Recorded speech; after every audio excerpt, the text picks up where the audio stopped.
The hell are you supposed to be?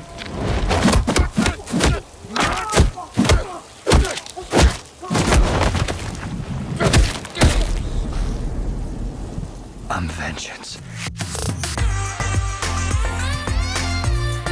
Welcome to your weekly ticket.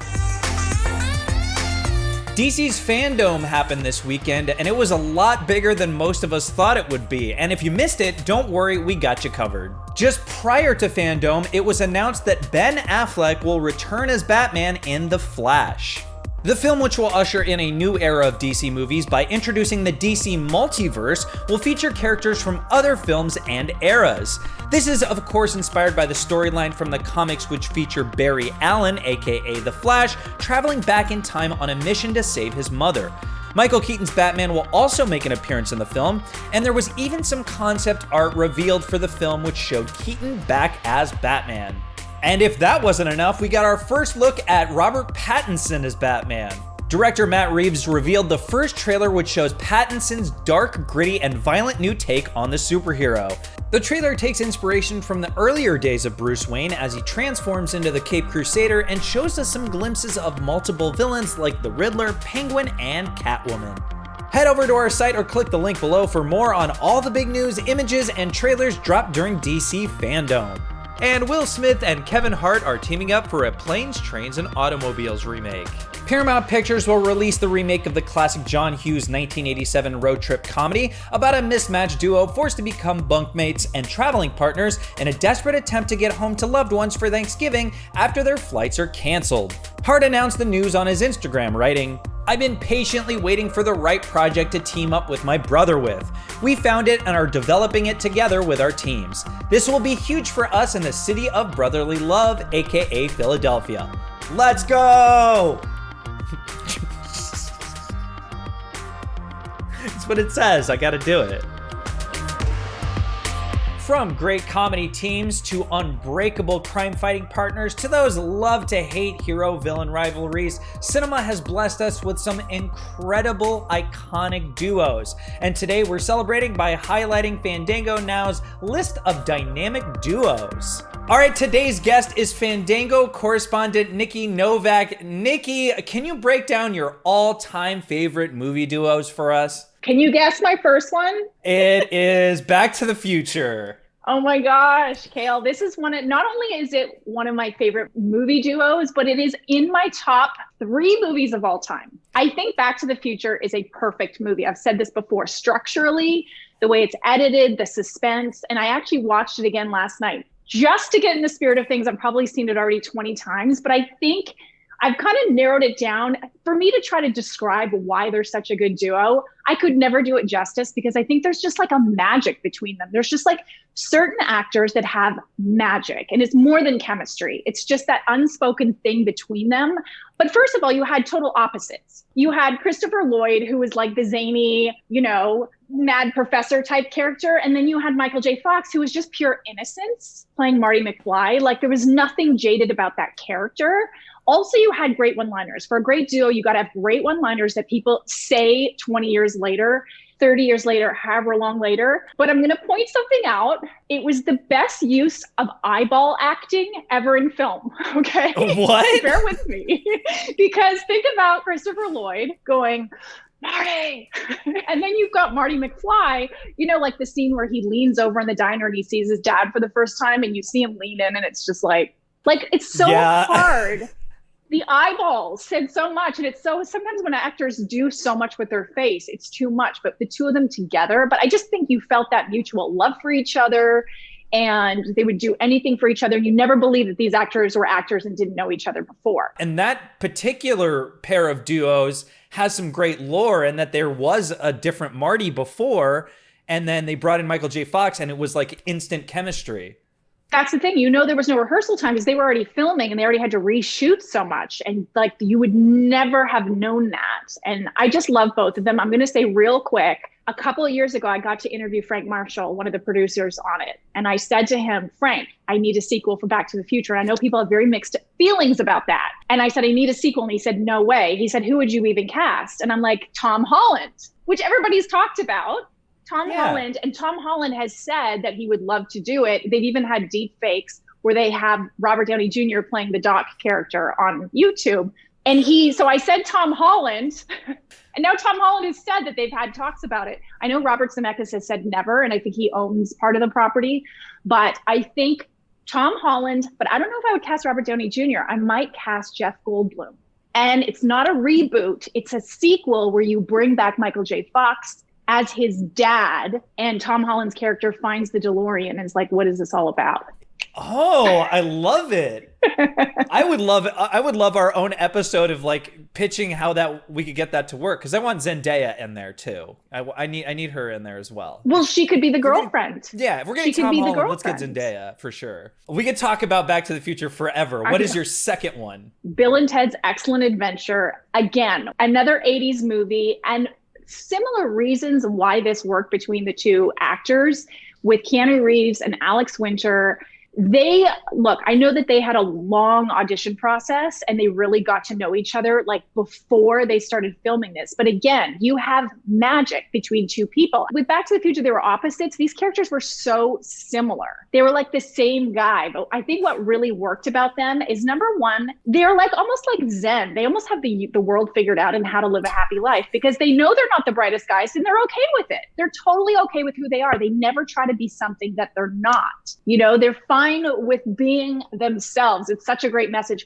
And the second reason I think it really works, as much as they're time traveling, they're so in the moment. Every moment they're in is the most magical, amazing, excellent moment they've ever been in. And there's nothing that exists outside of it, even though they're time traveling. So both films have time traveling elements, but both performances, they're so locked into that moment. And actors always talk about the stakes being high. And I think with both of them, the stakes, like everything to them was so cool and so important. And that's why it works. And that's why they're having, they had a sequel, and now 30 years later, Bill and Ted Face the Music's coming out. Man, I need to watch Bill and Ted again. It's so great. I just watched them both back to back. And it's like, this is the thing. It still works for 2020. And I was still going, dude, excellent. After I watch it, anything where you watch, like 30 years later, you're still quoting it and you're still like walking around your house like a crazy person saying the lines. That's when it's magical. It's legendary kind of stuff. You mentioned that you watched the sequel to Bill and Ted's Excellent Adventure, Bogus Journey. And a lot of the duos on this list got sequels. But are there any that didn't get sequels that you think should have a sequel? There's a lot. I mean, I know I've seen, Fandango's list of great comedy duos. And if I had to choose one, it's really hard to choose. I just want to say, for people who have on our list is Dirty Rotten Scoundrels, for people who've never seen Dirty Rotten Scoundrels with Michael Caine and Steve Martin, must see. I don't know if a duo like a sequel would work, but Central Intelligence is the one that I chose with The Rock and Kevin Hart. Oh, yeah. Because first of all, they don't even have to do Central Intelligence. They can just do any sort of sequel they want. I think they are our modern day best comedy duo. Like in 2020, that's who I look to, because again, the opposites thing, just their physical stature. Even when you see them doing press together, that's a movie in itself. The way that they improv off each other. Kevin Hart to me is the funniest person on earth, and The Rock just balances him out perfectly. He's hilarious too, but Kevin is just unmatched. And The Rock's like the most likable guy in the world, So I would love to see Central Intelligence. I know, I think it got around 70% on Rotten Tomatoes. I think they can even make it better. And I think, Ross and Thurber, the director who wrote the first one, said, we're not making another one because The Rock's busy till 2035. But 2036, I'm expecting a Central Intelligence sequel. You're talking about chemistry. It doesn't get any better than that. But if you had to pick two actors to make a new greatest duo to rival The Rock and Kevin Hart, what do you got? I cheated a little bit. First of all, I had like a sheet and I wrote down like Margot Robbie and like Ryan Gosling, and like I wrote down all these names and I had arrows going. I've never seen anyone bring like the actual work. I like a back with like yarn and stuff. You're like, you see, okay. You should see outside of this peripheral vision that you have. It's everywhere. There's string everywhere. This was a tough one, because there's so many people I'd love to see work together. There's something about like Joaquin Phoenix and Shia LaBeouf would be cool, like something like that, but I don't know what that would be. But here's what I chose. And I'm cheating a little bit because they've done a movie together before, but this would not be anything to do with the movie they did. Ryan Reynolds and Jake Gyllenhaal. They did the movie Life. Now, for anybody who watched any of the interviews they didn't answer one question because the two of them could not keep straight faces. They were totally in another planet. The interviews were the most entertaining thing I've ever seen. They're dynamic. If anybody hasn't seen any of the press they did, go to YouTube. You'll thank me later. It was the craziest chemistry I've ever seen because Jake can kind of be a little serious sometimes, and Ryan just got him like into a different realm.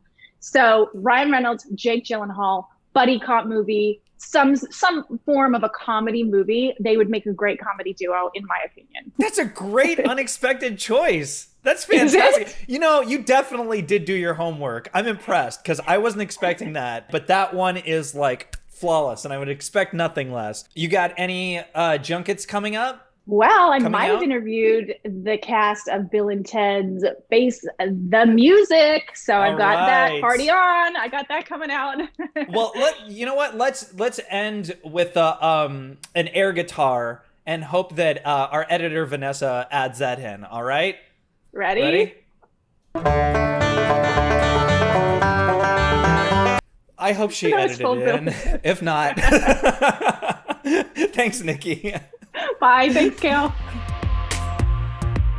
Well, the time has finally come. Theaters are back open. And at Fandango, it's our mission to help you return to the movies with confidence and peace of mind so that we can all return to watching movies on the big screen. And when you're ready, Fandango is here to help you return to the movies safely. Learn more at fandango.com/safety. New in theaters this weekend, The New Mutants. What's the last thing you remember, Danny? He said we had to run.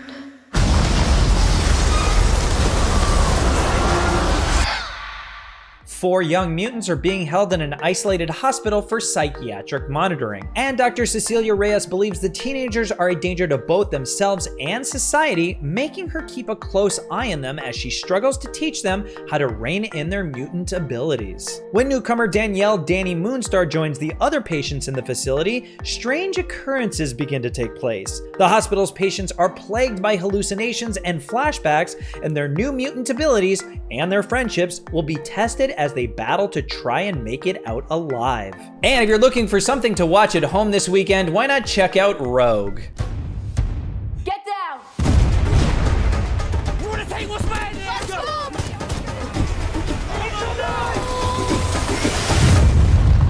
Megan Fox tackles a thrilling new role as a battle-hardened mercenary in this explosive action saga. As team leader O'Hara, she leads a lively squad of soldiers on a daring mission: rescue hostages from their captors in remote Africa. But as the mission goes awry and the team is stranded, O'Hara's squad must face a bloody, brutal encounter with a gang of rebels and the horde of ravenous, enraged lions they encounter. All right, that's it for this week, but make sure to check out that full list of dynamic duo films in the link below and let us know in the comments if you're gonna check out The New Mutants. I'm Khail, and I'll see you next week.